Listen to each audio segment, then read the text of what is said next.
Congress party senior నాయకులు శీలం మాధవరెడ్డి గారు మనతో ఉన్నారు. మరి సోమారం గ్రామ పంచాయతీ పరిధిలో ప్రస్తుతం శీలం జయంతి గారు సర్పంచ్ అభ్యర్థిగా ప్రజల ముందుకు వచ్చారు. ఈ నేపథ్యంలో వారు ఎలాంటి అభివృద్ధిని ప్రజలకు అందించబోతున్నారు అనే విషయాన్ని అడిగి తెలుసుకుందాం.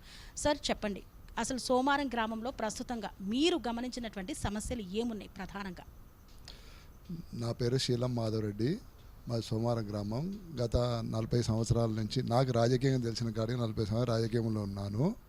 ఇప్పుడు ఏంటంటే రేవంత్ రెడ్డి గారు అంటే కాంగ్రెస్ గవర్నమెంట్ లీడింగ్లో వచ్చినాక ఆయన పథకాలు కానీ, ఆయన రైతుల గురించి కానీ, ప్రజల గురించి కానీ, మహిళల గురించి కానీ తీసుకొచ్చేటన్ని బాగున్నాయి స్కీమ్లు. ఇందిరా మిన్లు ఏంది, రేషన్ కార్డు ఏంది, పెన్షన్లు ఏంది, మళ్ళీ గ్యాస్ సబ్సిడీ ఏంది, రైతులకు ఇన్పుట్ సబ్సిడీ ఏంది, రైతులకు పోయిన సంవత్సరం అంటే ఇప్పుడు ఇంకా పర్లేదు, పోయిన సంవత్సరం నాకు కూడా పడ్డది 35,000 కూడా పడ్డది. అందుకే గర్వంగా చెప్తున్నాను. ఇదివల్ల లైవ్లో కూడా మాట్లాడాను.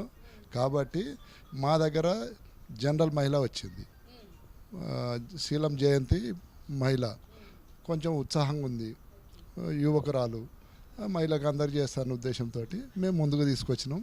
ఆమెకు సహకారం చేసి గెలిపిస్తామని అది కలుస్తున్నాం. మరి ఇక్కడ ప్రస్తుతం రేవంత్ రెడ్డి గారి సంక్షేమ పథకాలు బాగున్నాయి, బిర్లా ఎలయ సహకారం ఎలా ఉంది సార్? ఇప్పుడు రేవంత్ రెడ్డి గారి ఆదేశాలతో బిర్లా గారు 99% ఉన్నాయి, ఇంకోటి 1-2% తక్కువ ఉన్నాయి. ఎమ్మెల్యే గారిని మన విప్పును ఏంటంటే మేము కోరి నెరవేర్చుకుంటానే ఆశాభావం అయితే మాకు ఉంది, కోరిక తీరుతుందనేది మాకు నమ్మకం ఉంది. మరి సోమారం గ్రామ ప్రజలకు మీ తరపు నుండి ఏం చెప్పదలిచారు? ముందు మన పార్టీ అధికారంలోకి వచ్చింది, జనరల్ మహిళ, ఆమెను గెలిపించి ఇంకేమన్నా తక్కువ ఉన్న కార్యక్రమాన్ని నెరవేర్చుకుందామని నా కోరిక.